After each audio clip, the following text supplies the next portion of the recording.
walisikia wakaacha wokovu. Kuna watu walisikia wakaacha pombe. Kuna watu walisikia wakaacha uasherati. Kuna watu walisikia wakaingia kuzimu. Kila kitu kinatokana na matunda ya kusikia. Kuna watu walikuwa na furaha. Waliposikia maneno, when they hear the words, furaha ikaondoka. the happiness been removed. Huzuni ikaingia. The sadness get inside.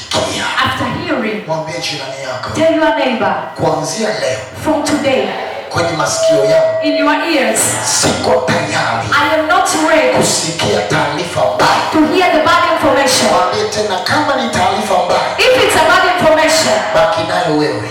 remain it by yourself. Na kila ukitaka kunipa taarifa mbaya, And if you want to give me a bad information, Mungu ageuze kinywa chako I shall change your mouth. kinene taarifa njema. Speak good